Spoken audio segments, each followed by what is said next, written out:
Hello, welcome to the second episode of the Dog Pound Rundown. We are here to recap the previous week at Old Rochester Regional. This week, we touched upon topics such as the ORR Athletics Hall of Fame, the upcoming drama production, and the bottle drive being held by Mr. Pereira. First, let's talk about the ORR Hall of Fame. Every year, it's known throughout the district that ORR is the team to beat to win the SEC. This reputation wasn't given, it was earned. Now, we have Bill Tilden discussing the ORR Hall of Fame inductees. Hello everyone, and thank you for joining us here at Old Rochester's High School. My name is Danny White, and I'm here today to talk to you guys about the Old Rochester Regional Athletic Hall of Fame committee that I'm on, and the upcoming events for the 2017 induction ceremonies, which will be held on June 24th of this coming year. I counted this morning, I think close to 47 inductees already in, and we have another 7 today? 7 individuals, a team, today.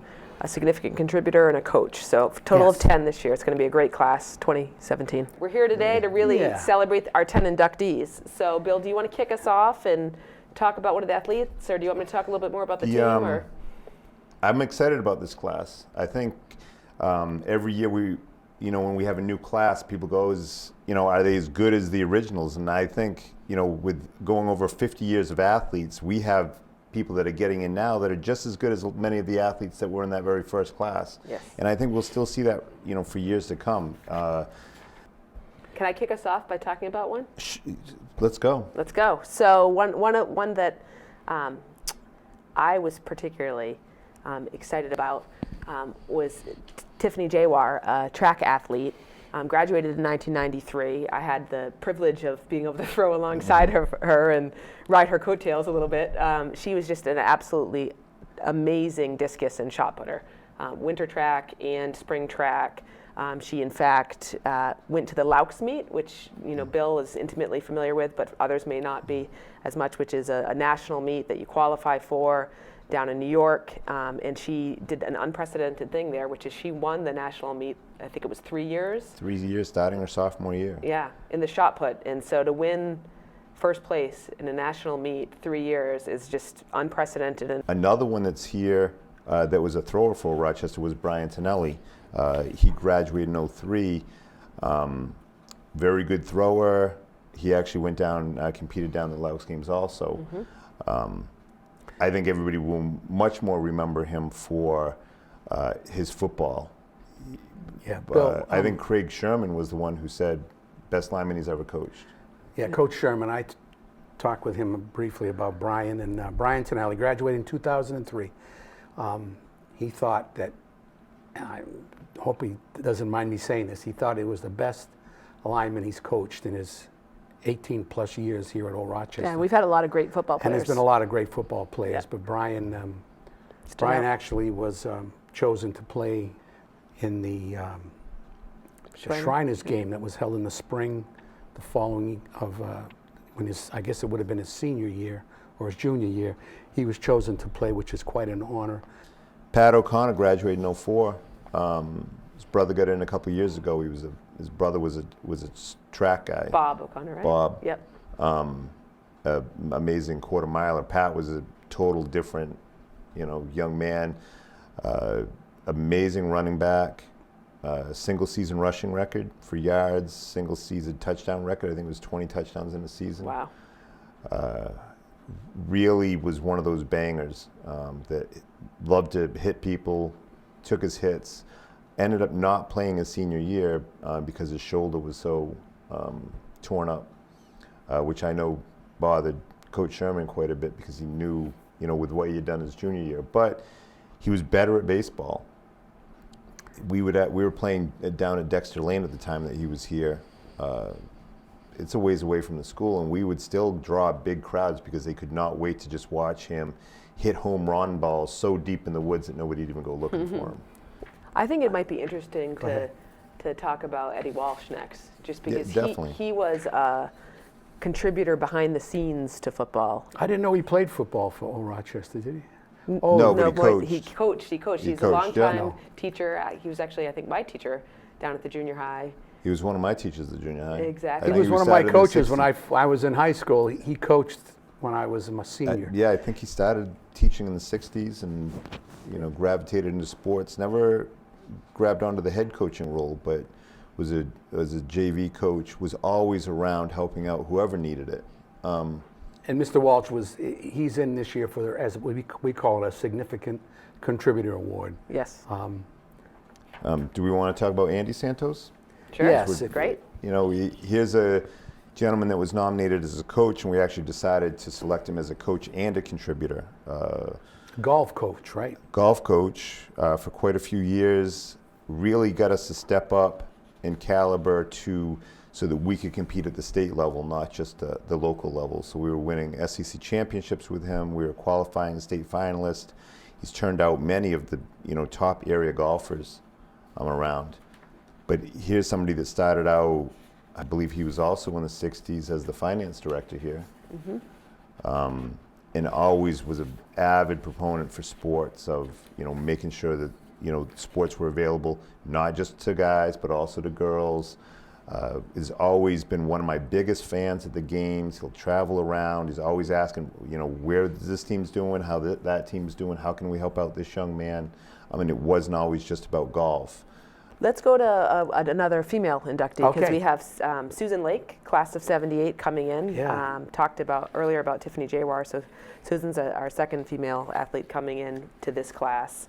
She was really a pioneer on the women's sports side, one of the early terrific standout athletes, 3-sport athlete, softball, field hockey, basketball. She earned 14 letters during her time at ORR, and just was a remarkable athlete. And She was in 7th grade, and she was recruited to play, I don't know, with the freshman team or not. I don't think she played for the high school. She couldn't, could she? No, she played varsity softball. She was a starting Yes. infielder as a 7th grader. And let's Yes. go Josh Meckler. class of 2000, an absolutely tremendous soccer player. He did play basketball also, strong basketball player, 4 years, but really he earned his induction on the soccer pitch. 4-year All-Star, leading scorer 3 years, MVP 2 years. He played alongside Colin Cabral, who was inducted, I think it was 2 years ago, if I remember correctly. Last No, year. last year. Last year. Yep, it was last year. Yeah. And they Colin- really just were a tandem and a force to be reckoned with. Earned a scholarship to Merrimack College for his soccer prowess, and just an absolutely outstanding, Yeah, he sent the us a nice best or picture. second best. It was, I think, hard last year to Yeah. choose between them. Paul Tinkham. He Tank. graduated right? in 1981, and he was nicknamed Tink. He was a 2-sport athlete. He was on Buddy Thomas's 20 for 50 roster for both football and baseball from Old Rochester. Do you know him? I've heard a lot of stories about him. He was one of those grinders out there that, enjoyed hitting people, loved the full contact of sport, could turn baseball into, what other He was a- position would a guy like that be besides a catcher? He was a catcher, down in yes. the dirt, and, played great ball. A great teammate. They say he never talked about the me portion of it. It was always about, what he could do to make the team better. Great hitter on the football field, great running back. Said he was a captain of the football team in 1980 and 1981 for 2 years. We have one more female, right, Bill? Stephanie Roosh, Yes. one of the most amazing young ladies that I've ever had the opportunity to coach. Came in, had no expectations on herself at all. Ended up learning hurdles. I remember her being so shy about it that she would take a hurdle out into the foyer while the rest of the group was in the gym to try to teach herself so she wouldn't fall on her face. And she ended up being one of the premier hurdlers in the state of Massachusetts. Still ranked, I believe she's still ranked in the top 30 of all-time fastest times in the 55-meter hurdles. She's in the top 15 for the 60-meter hurdles. Went on to compete at both indoors and outdoor nationals. Best race I ever saw her run was her final race, her senior year at the New England Championships. Just absolutely dominating the field like nobody else, belonged out there at the same time with her. Best for last, in my opinion. State champs. Girls basketball, my passion. I love hoops. This was the OR basketball team. They were 24-2 in 1998. Kate Osho, Tiffany Lopes, captains, Margaret Liliadal, a prominent player, Rhea De Silva, Bernadette Clark, Monica Vickers, Jill Almeida, Carla and Sheila Ferreira. I graduated just a couple years before them, so I remember quite a few of them. You got them all down. I didn't get to play with Margaret, but I got to play with Tiffany and Osho. They were freshmen when I was a senior, and Sarah Bork as well. But just a terrific team. Their only 2 losses were in the SEC against Apponequet, 24 victories otherwise. Dominant. They won that state championship, if I remember, by something like 20 points. Wow. So to get to that level of competition and 19. Then to, win by 19, it just speaks volumes to the number of just quality athletes, great size, great speed, great skill. 2 of their players have already been inducted into the Hall of Fame. Kate O'Shaughnessy was part of the first class that was inducted, one of those first 10 athletes.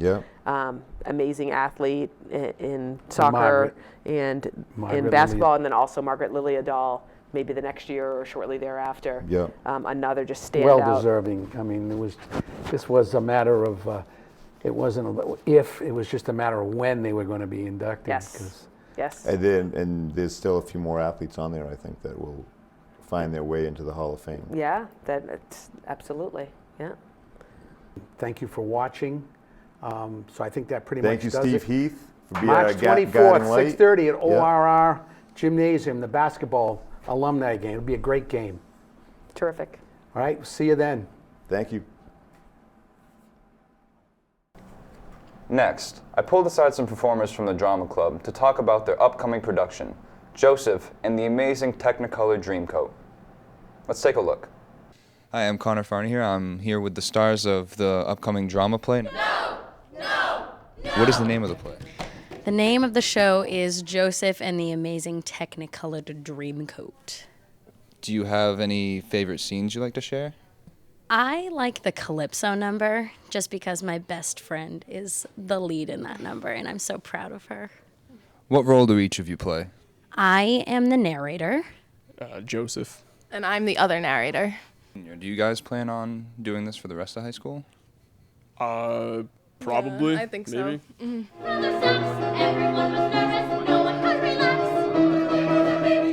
Is this your first time having a lead role in a production? So this is my 6th time having a lead, but this is my first time starring in a show. How about you guys? This is I played Scrooge in Christmas Carol back in the fall, or the winter rather. So this is my 2nd time probably. Yeah, this is my first time having lead, but I've been in other productions. How many hours have you guys been putting into this play? Have you guys been going crazy over this one, or has it been one of the more laid-back ones? This is definitely a more stressful production, but all of our productions are relatively stressful just because we want them to look good and we want people to come see them. Do you guys perform in anything other than the high school plays? Are you involved in any activities outside of school? So right now I'm not doing anything, but in the fall I will be minoring in drama at Leslie University. I do productions at Little Theater of Fall River. What are your guys' characters like in the play? So Ellie and I kind of just explain everything to the audience. Yeah, and we're kind of like Joseph's sidekicks. Yeah, so he is the son of Jacob, and Jacob is kind of the founder of Israel, and he has 12 kids, and he likes Joseph the best out of all of them, which makes all of his brothers jealous. So they try to kill Joseph, and he ends up getting sold to slavery. And Joseph can can interpret what dreams mean. So if someone tells him their dream, he can say like the deeper message behind it. Do you guys have any pre-production rituals that you perform before you go out there? So all of the girls in the drama club stand in a circle and do this really girly chant, and the seniors get to stand in the middle, and it's a lot of fun. Yeah. And all of the guys meet in the band room, and they start banging on like chairs and stands and stuff, and they read the speech from 300. That's a good tradition. What date does it premiere? Our first show is March 30th. It continues through April 2nd. The first 3 shows, March 30th, 31st, April 1st, are at 7:30, and then April 2nd is at 2 o'clock. I wish you guys the best of luck. Thank you. After their practice, Paul Sardinha sat down with us and talked to us about what goes into the drama club and their performance.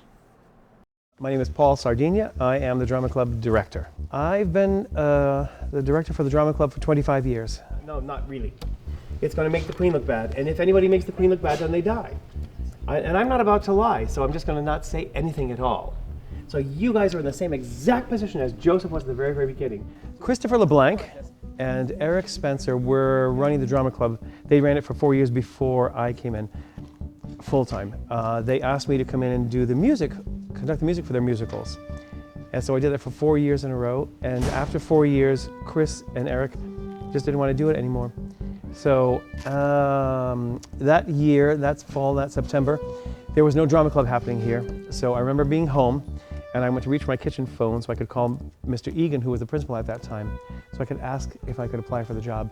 So as I was reaching for the phone on my brother's phone, the phone rang, and it was Principal Egan calling me at my house, asking me if I would take the position.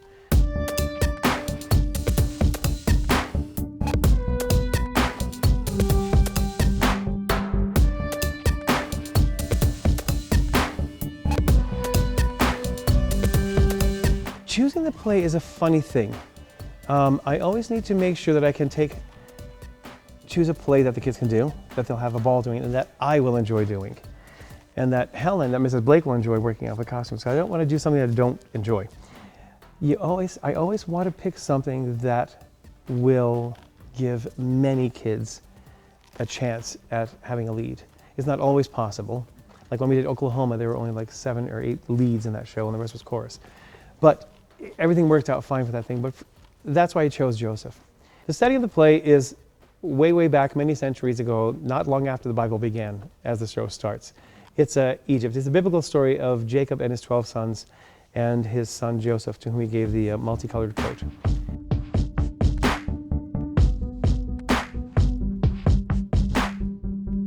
But I do think our school has a very, very good program. We work at it. There are, years ago when my sister moved downstairs from me, she expected me to be home a lot so we could socialize a lot, and she found out that I'm not, because I'm here quite a lot, working on the shows, working on the sets, working on the lights, and doing the stuff that we do, work on the props, and Helen's here working on costumes. But I enjoy the time, I enjoy the creativity, I respect and enjoy the freedom that the school gives me to be able to be here when I need to be here. I know a lot of other schools have restrictions with people to get into the building and work on sets and whatnot, but ORR has been phenomenal and allowing me to be here when I need to without all this other paperwork. And they're very supportive of the whole show, the drama club. Golden cup. Joseph started searching through his brother's sex. Everyone's nervous. Brothers, not mother's sex. It's a blast. There are so many things that the extracurricular activities do in our school. They give kids things to do after school. They don't have to be home. They don't have to be home by themselves. The drama club is a funny club, an unusual club, in that there are many places for people to be in this club. They don't have to be on stage. They can be in the orchestra, they can work on lighting, they can work on sound, they can be a follow spot person, they can be a stage techie, work on stage right or stage left, or they can work on costumes, or they can, the nervous people and people that just really don't want to be that socially connected, well, okay, fine, I'll just do concessions. And little by little, the magic of this wonderful club is that I've seen student after student after student come through here, and they've blossomed because they've found a safe place to be. They found a place where, yeah, there's pressure, because when it comes showtime, the amount of people, the 114 high school people that are involved in this show, all know it's go time, and they all pull together and do the show. They work. The 114 high school kids plus the 24 little kids that are in the show. It's a big cast. It's that joy and the hard work that we do with the kids, and watching all of it pull together and watching them shine as brilliantly as I think they do come showtime. They do work really hard, and they are as honest as kids can be. We have people that come and see this show. People come from Boston, people come from Providence, people come from Central Mass, people come from Connecticut to see the shows here at the high school. And they don't even have kids connected with our school system, because they enjoy watching the level of the production level of the show. And they are nice enough to send notes back to the kids. They didn't even know the kids. And they send cards to me saying, please tell the kids that we really enjoyed the production. They always say that it's a college level production for a high school. And I say, okay, great. We have an awful lot of kids that work on this stuff. And then that's why I like that. I love sharing little pearls like that with these kids here at the school.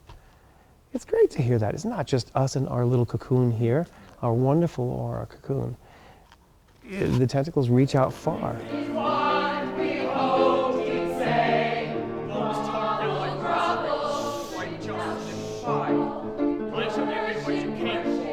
Lots more besides. 50 plus shows that I've done here. I've loved every single one of them. You know, it's like anybody else that's working with these extracurricular activities. You fall in love with the kids that are on the track team, that are on the math team, that are on the debate team, and you get so psyched for them, and you get so involved in this thing. I always make sure I enjoy the show I'm working on, and I fall in love with the thing. This production of Joseph and the Amazing Technicolor Dreamcoat will open March 30th. That's a Thursday night. And it'll run Thursday, Friday, Saturday night at 7:30. Then we'll have a Sunday matinee at 2 o'clock. And the tickets are $12 and for students and senior citizens and $15 for general public. We sell tickets in the cafeteria production week, first and fourth lunches. And if the students or faculty want to get a ticket for the first night of the show, instead of paying $12, they pay $5 for a Thursday night ticket. Come and see the show. A fundraiser has been started here at ORR by the Transitional Special Education Program, an effort to recycle cans from the school in order to raise money. My co-anchor Connor interviewed Mr. Pereira, who has put the effort into action. Most of you may know him as just Mr. P. Hello, my name is Connor Farney, and I'm here with the Dog Pound Rundown interviewing Mr. P about the bottle and can drive. Mr. P, how did you guys come up with the idea to start this bottle drive? Actually, it's Aiden Readings. It was his ideas. He's a student that comes in and helps us in the program and works with the kids. He came up with a great idea to have fundraising to help the program out. That's awesome. How much money are you guys aiming to raise with this? You guys have a goal, or are you just kind of seeing how much you can get out of it? Well, everything helps. I mean, there's no real goal, but the more the better. Yeah, the more the merrier. Exactly. How do you think is the best way for people to help out? Well, they're going to have the collection. It's going to be in front of the school. So just save your bottles and cans, and it helps the transition program. We have a lot of good projects. It's for the kids that graduated from ORR, 18 to 22. So we have a lot of things. Miss Becky Okalita is our leader. She came up with a lot of great ideas, such as the coffee cart. And we're looking maybe at a greenhouse. So she has got a lot of great ideas. Really, it's a really good program. I am here with Miss Okalita, and she is in charge of the bottle and can drive. And when exactly will this be taking place, and where? The bottle and can drive is on April 1st from 9 to 11:30 right here at the Old Rochester Regional High School parking lot. Now, is this like sort of an experimental thing, or do you plan to do more things like this in the future if it's successful? So this bottle and can drive was actually the idea of one of our student helpers. He's a sophomore here at the school, and I thought it was a wonderful way to get the community involved. And hopefully if it's a success, we can continue to do things like this in the future. We are starting a garden here at the school, and we want to involve community members as well. We have our Bulldog Brew Cafe. We're out in the community twice a week. We're helping with trail maintenance and other great volunteer opportunities like the Hope Foundation.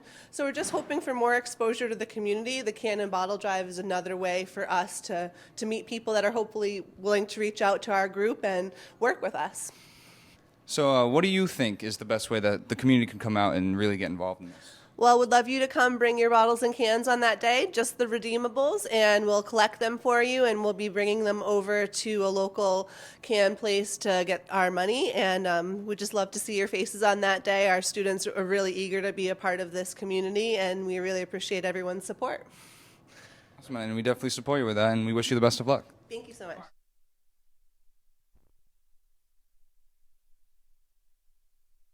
On the subject of fundraisers, my co-anchor Jacob went out and interviewed Gabe Noble-Shriver, the class president of the junior class, about their bake sale. Let's take a look. Hi, I'm Jacob Davis. I'm with a student running the bake sale. Gabe, what grade are you in? I am a junior, the class president of my class, and it's been a great day down here so far. We changed it to a buy one, get one free since we had a lot of material, and the cheesecake was the first to go. What is this money going towards? It's going towards my class, the junior class, and hopefully so we can have a good semi. Who makes the items for the bake sale? Mostly the junior class, but there were some lazy ones that went out and bought cupcakes and Chips Ahoy, and those weren't hot sellers today. Anything else your class does to raise money? In the near future, we're looking to have a car wash to get some more funds for our class. Lastly, we will finish with sports. The ORR Bulldogs boys basketball team put on a great season, bringing the school together and reviving the Dog Pound. Sadly, the season came to an end, losing 51-57 against a great Hanover team. The seniors put on a fantastic effort and a great season to end on.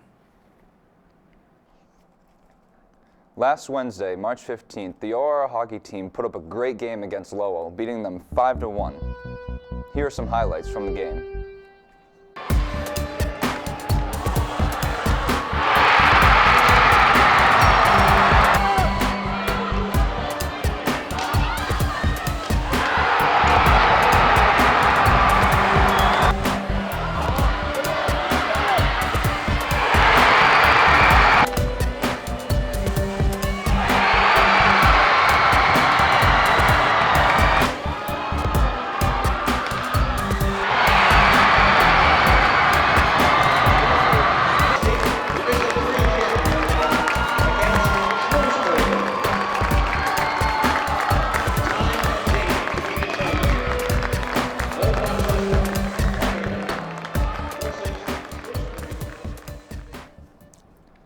Now it's that time of the show where we go to Mr. Devoll for the week ahead.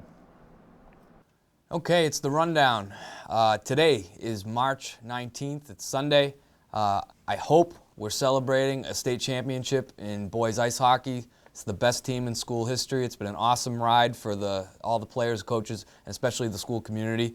They're playing today, 1 o'clock at the TD Garden in Boston against Shrewsbury. We wish them luck. We hope that we'll be celebrating a state championship, another state championship for the Bulldogs tomorrow. So Monday, March 20th is a day 8 in our cycle, and again, hopefully we're celebrating with our team. It's kind of a slow day at school on Monday, which is probably a good thing. In the evening, there'll be a phone-a-thon for the Booster Club. The boys and girls soccer will be there for the phone-a-thon, and football. It's a big night to raise money for scholarships and for supplies for our athletic department. Also that evening on the 20th, there's a budget meeting. It's a pretty big time in the district as we set our school budget for the following year. That's a 6:30 meeting in the high school cafeteria. And finally, there's drama rehearsal. We are approaching Joseph and the Amazing Technicolor Dreamcoat, the show and production week at the end of the month of March. Tuesday, March 21st is day 1, day 1 in the cycle. Big day for our 10th graders. It's the first of 3 days of English MCAS testing. So we want our sophomores to come to school well rested, ready to test, and to do their best. There's a lot of incentive for students to perform well on that English MCAS test. So that's happening blocks 1 and 2 on Tuesday. Tuesday evening, a nice way to kind of slow things down for students to come out to the Form concert. There's a Form concert at 6:30. It's the choral concert. So all the choruses from grades 5, 6 through grade 12 in the district will be performing at 6:30. It's a scholarship concert in the high school gymnasium. Wednesday, March 22nd, day 2 in the cycle. We're back to more MCAS testing for our sophomores. Again, testing will be in English during blocks 1 and 2. We will continue our phone-a-thon that evening. Thursday, March 23rd, day 3 in our cycle. We're talking more MCAS, the last of 3 days of English MCAS testing. It's only a 1-block test on Thursday. Good luck to all of our sophomores. Do your best, work your hardest, and when in doubt, keep writing. And finally, Friday, March 24th, day 4 in our cycle, we have a 9th grade field trip. Our 8th graders at the junior high and the 9th graders at the senior high school will be taking a field trip to the Zeiterion in New Bedford to see a performance called Drug Story Theater. Drug Story Theater came to Old Rochester a couple years ago in the evening. It's a pretty powerful show. It's a improv theater style presentation by real-life high school age students who are in recovery from addiction. It's part of their recovery. They perform. I saw it 2 years ago. It was probably the most powerful thing I've seen in my 15 years of education. So our 8th and 9th graders, it's a free field trip. It's during blocks 2 and 3. They'll get on a bus. They'll go to the Zeiterion next Friday. And I would imagine there'll be lots to talk about after as they see real-life students that are dealing with issues of addiction and recovery, and it's pretty powerful. And finally, Friday evening, our science fiction club is hosting a game night here at the high school. That's the rundown from the principal's office. We want to thank you for watching, and go Bulldogs on Sunday in ice hockey. Well, that about does it for tonight's episode. I'm Jacob. Thank you for watching. And I'm Connor. Good night and good luck.